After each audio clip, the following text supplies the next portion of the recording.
a new one on the way. It's going to be ExoStriker. It's going to be Nicoract. We're going to get our first look here in our broadcast this weekend on some infernal action.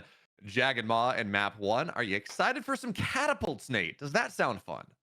That's what I'm hoping for. I the last Infernal versus Infernal match that we saw on Jagged Maw yesterday, and it started with one player doing the classic Shroud Stone to take the speed camp on the west side.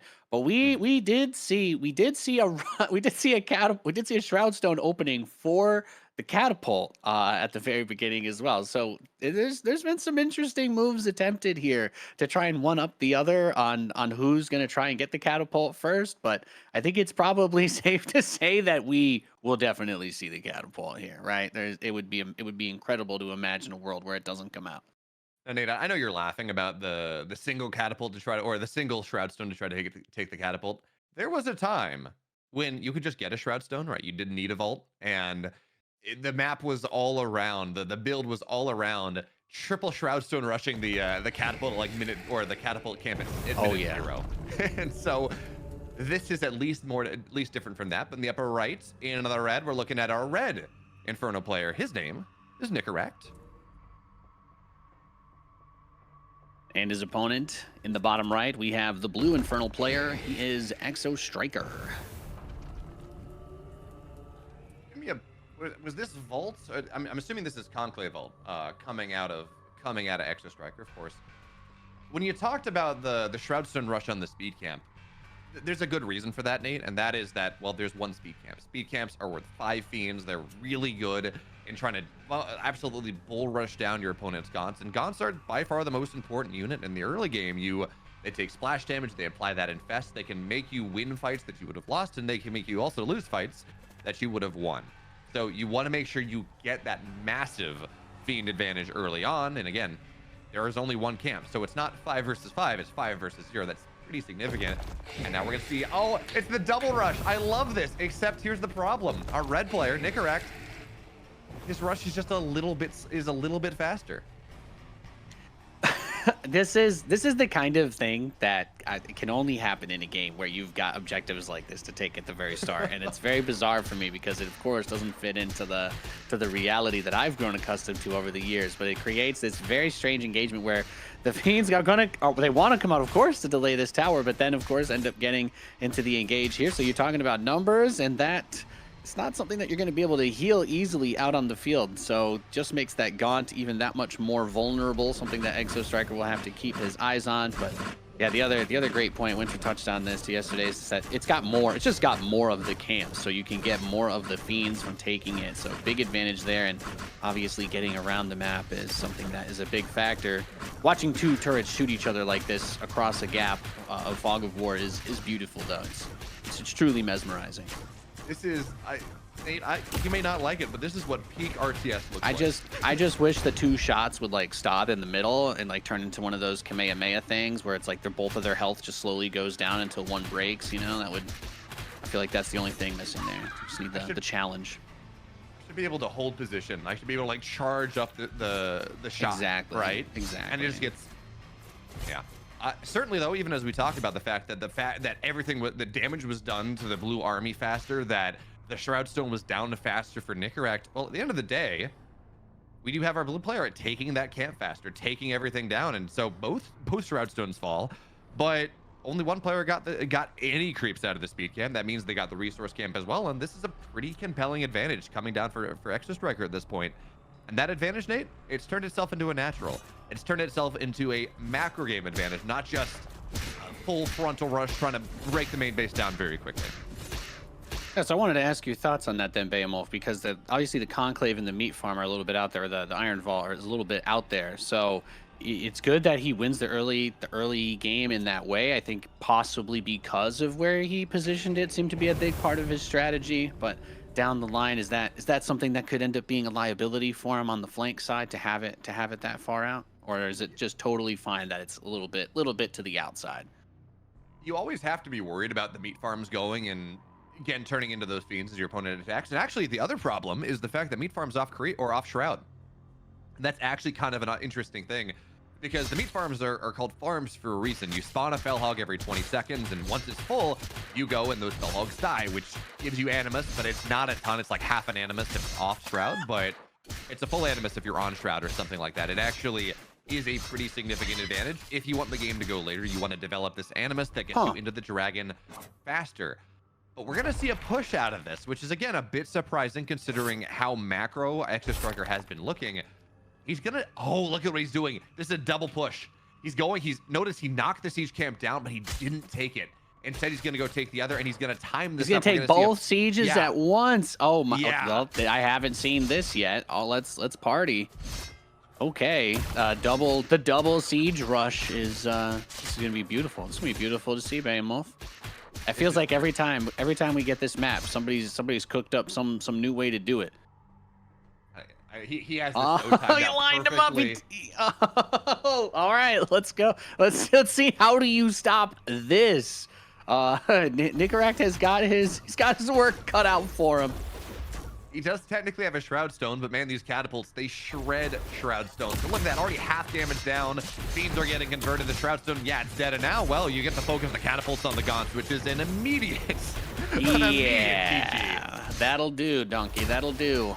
Gets the GG out. I mean, two cannons roll up to your base 5 minutes in. You're not having a good time there. So big cleanup by ExoStriker to win game number 1. And that is exactly the kind of thing that we see happen on Jagged Maw. So we definitely, I can guarantee you, will not see that on the next map. Yeah, we will. Actually, again, I'm curious to see whether we see some interesting other speed camp rushes if we go to, say, Secluded Grove. But actually, this is the map that pretty much everyone playing in this tournament should have by far the most experience on. We're moving into Broken Crown for map number 2. That's the map that was on pretty much from the moment, well, actually, from the moment the build was available, and certainly from the moment Kickstarter players started getting into it, up until Tuesday of this week. So I know I, for example, have the majority of my games on it. I think most players will have as well. And that means that maybe things are going to be a little bit more defined. We're going to see less of, oh, wow, this is new, and it breaks the game, like we saw in that last one, the double catapult rush. And also, we have to remember, again, this is Nicoract. He's down one map. He is the name that is, I think, more, if you come from a StarCraft background, is maybe a little bit more well-known. He's played for Storm for a while. He is maybe not one of the best players, but he's been able to qualify for some regional events, for example. And ExoStriker is not quite that level of a name, but he's the one that's up 1. I mean, hey, this is what you got to do. When we talk about opportunities, the more that any game is played, the more people have that mastery, the more people figure it out, then the harder it is to beat somebody who's mechanically better than you. But at this early on, strategies like that, that's a part of the point, right? It's a part of the game. It's a part of testing. It's a part of figuring out what works, what doesn't, what you can win with without enraging the other player, and what you can't win with without enraging the other player. So I'm sure it's something that is definitely getting a lot of attention from everybody that sees it. So interested to see how that develops along the future. But we are loaded into game 2, and well, BeoMulf, we've got these trees getting cut down in the natural pretty quickly for Nicoract. Yeah, this is an unmitigated disaster for Nicoract, though, because here's the problem. He's cutting the trees down. He's doing the I don't know if we can call it the theory build. It's become very popular on the top level of ladder, where you cut the rocks down, you open Conclave, you open up into an Iron Vault, and you do get the Conclave just a little bit faster. But here's the problem. We have ExoStriker. He's proxying his first 2 buildings. In fact, actually proxying a 3rd buildings as well. So Vault double Conclave on the Vision Camp, which means that, yes, there's going to be a quicker gun. Absolutely. But the high ground is owned by ExoStriker. The first Fiend will go to ExoStriker because he's got that Vision Camp right there. And then your goal as the red Inferno player is to flow down the ramp, is to get on top of things, and to contest the speed camp, to dive on top of these Gaunts as they're ready. It's not impossible for ExoStriker, but you have to identify what's happening pretty much as soon as possible. And you have to micro against, you have to kind of sit away from it and understand that, well, you want the speed camp, sure, but the more important thing is dealing with your opponent on the north side. Yeah, and it's always weird too, because when you end up in this situation, you've got the production for both players very close to each other. So regardless of whatever way it spins out, that snowball factor that we talk about, which is always such a big deal when we're talking about the Gaunts and the splitting of the brutes, playing around the infest, trading out their gaunts against each other, and now just fiends fighting to the death right outside this valley. Kind of speaks to what I was saying. If you win this and you end up with anything more than a single hit point fiend, then you're starting to worry about whether that base is going to be safe. It's not like you have a tremendous amount of animas to try and recharge the slots on that production this early in the game. And here's the problem as well when we talk about this. This is double Conclave Vault versus single Conclave Vault. Dives on top of the Gaunt as well. And look at this micro around. It will die, I think. But no, it's not even. There's too much damage here. And at this point, well, you have a Gaunt on ExoStriker's side. You don't have a Gaunt on Nicoract. He's building them 2 at a time. And at this point, Nicoract's just kind of dead. The build did not work out. He got counter built on it. He was counter meted. And well, looks like yeah, that is gonna be it. Had a little difficulty microing in the trees there, but you know what? It is hard to fight in the forest. I won't lie, and that is gonna be that. So ExoStriker taking it 2-0, holding it down, and cruising on through this bracket, BeoMulf. But it's hard to imagine that you wouldn't be a little bit tilted after getting hit by that game 1 build. I can't really blame him. It's a rough way to go out. Yeah, it's funny. We talk about being able to go and being beaten by experience or beaten by mechanics, right? RTSs are obviously a game of both. You have both strategy and mechanics playing into it.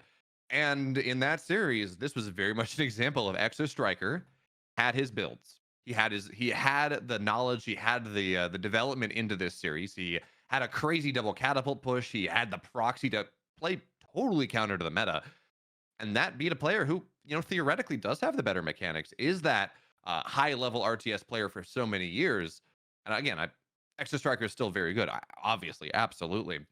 But the fact that he was able to just go and say, yeah, I know what the meta is. I'm going to counter this meta. And now, not only does that mean that he's qualified on into the round of 16, that he's going to be playing next weekend, also putting any Inferno players he's going to play against just a little bit on notice, because, again, that's not how everyone plays. Yeah, I love that. I love that so much, and figuring out what little nuances players are able to take advantage of. And you know, if you're not aware of the way that someone plays that map, you don't have. There's no tournament VODs. You've got yesterday, and then that's really it for this build of the game. So if you didn't see him do it yesterday, then you're not really sure if it's in his playbook or not, if you're not hitting him on the ladder. And obviously a lot of these guys playing in the qualifiers and trying to get up for that ladder qualifier competed a lot at that point, but there were a lot of people competing. I mean, there were like over 500 people that signed up for this, which is absolute madness. So do they all have an intimate knowledge of how each other play? Don't really see a way for that to be possible. So we're getting a bit of that ladder scrappiness, but I think especially as we dilute towards the tippity tip tops, and especially towards next week, then maybe we get a little bit more of that nuance from players that are maybe more familiar playing each other in extended series.